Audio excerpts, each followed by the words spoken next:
kapatid, Shema, makinig, magnilay, magsalo tayo sa mga salita ng Diyos.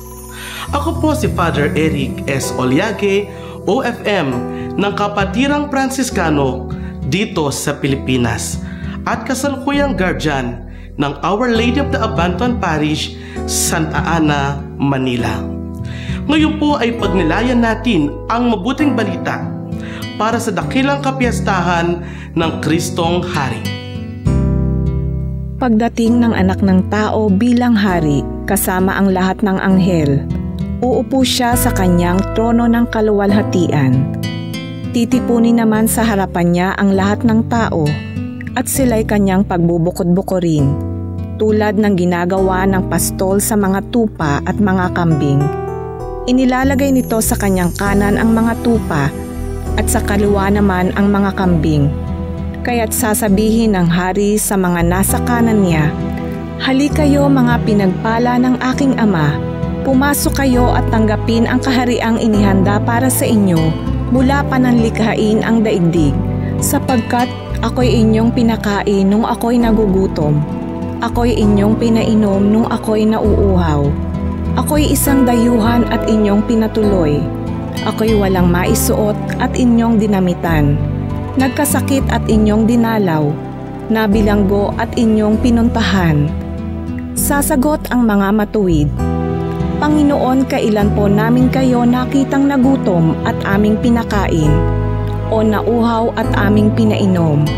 Kailan po kayo naging dayuhan at aming pinatuloy, o kaya'y walang maisuot at aming dinamitan? At kailan po namin kayo nakitang nagkasakit o nabilanggo at kayo'y aming dinalaw?" Sasabihin ng hari, "Tandaan ninyo nang gawin ninyo ito sa isa sa mga alagad ko.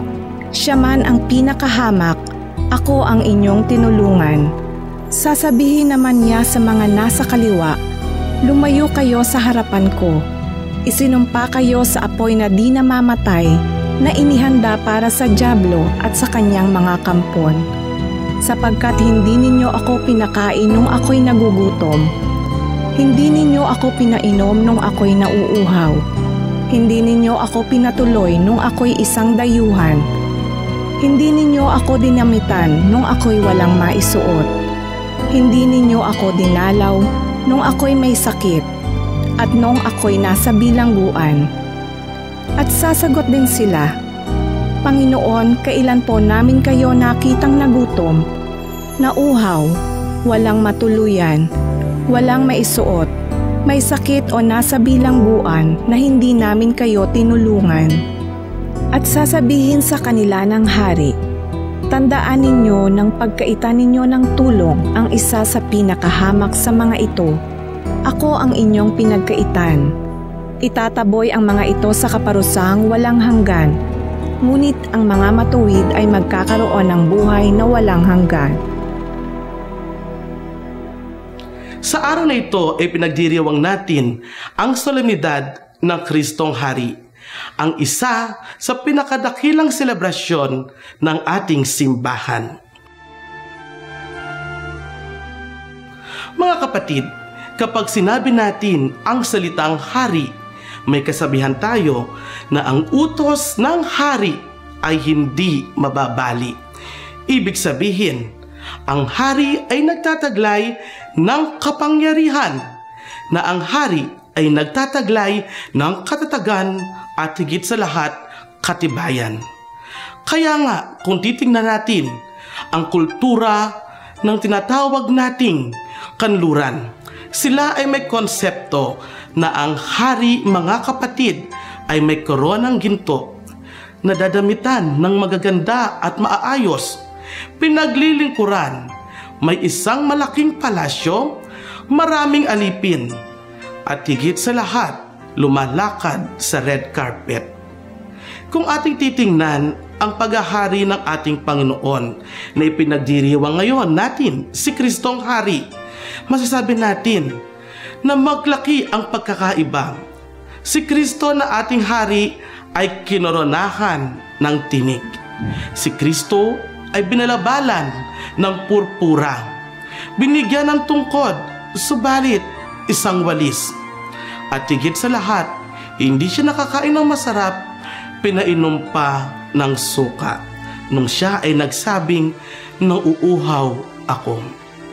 Sa ating ebanghelyo, mga kapatid, sa pagdiriwang natin ng malaking kapiyastahan na ito ay nagpapaalala sa atin ng huling paghuhukom. Inihiwalay ni Jesus ang mga kambing sa mga tupa. Ang mga mabubuti inilagay sa kanan at ang mga masasama ay inilagay sa kaliwa. At sa huli, tinanong ni Jesus ang bawat isa, sa panahon na ako ay nagugutom, pinakain niyo ba ako? Sa panahon na ako ay walang damit, dinamitan niyo ba ako? Sa panahon na ako ay may sakit, dinalaw niyo ba ako? At higit sa lahat, sa panahong ako ay nasa kulungan, kayo ba ay nibigay ng oras at panahon? Masasabi natin na ang pagkakataong yon at pagninilay na yon ay nagsasabi sa atin, mga kapatid, ng tinatawag nating act of charity. Ang pagkilos, ang paggalaw na may kasamang pag-ibig sa mga kapatid nating maghihirap, mga dukha, at higit sa lahat, inaalipin ang sistema ng ating lipunan. Sinabi nating si Kristo ay hari. Sa panahon ngayon, marami tayong kilalang mga hari. Maraming naghahari-harian at higit sa lahat, mga maimpluwensyang hari na kapag nakahawak ng kapangyarihan, akala mo sila ang Diyos. Kung ating susuriin, marami ang gumagawa ng mga programa, subalit mas malaki pa ang pangalan at mga mukha na nakasabit sa tarpaulin na akala mo sila ang gumastos, subalit lahat ng ito ay galing sa bulsa ng mga mamamayan. Mga kapatid, si Kristo bilang hari, siya ay naglingkod ng 24/7. Si Kristo bilang hari ay maawain at mapagpatawad. Siya ay may kapangyarihan, subalit hindi niya ginamit ang kanyang kapangyarihan sa dahas, sa mga sakit, sa patayan at sa pagpapahirap. Ang kanyang paghahari ay nananahan sa ating mga puso. Kung mahal natin si Kristo, baguhin natin ang ating puso. Lumapit tayo sa Kanya sapagkat si Kristo ang Alpha at ang Omega. Si Kristo ang kahapon, ngayon at ang bukas. Mabuhay ang ating hari. Mga kapatid, ating napagnilayan ang salita ng Diyos. Muli, ito po si Father Eric S. Oliague, OFM, na muling nagpapaalala sa ating lahat na tayo ay hindi lamang tagapakinig ng salita ng Diyos. Isabuhay natin ito at ibahagi sa ating kapwa. Spirit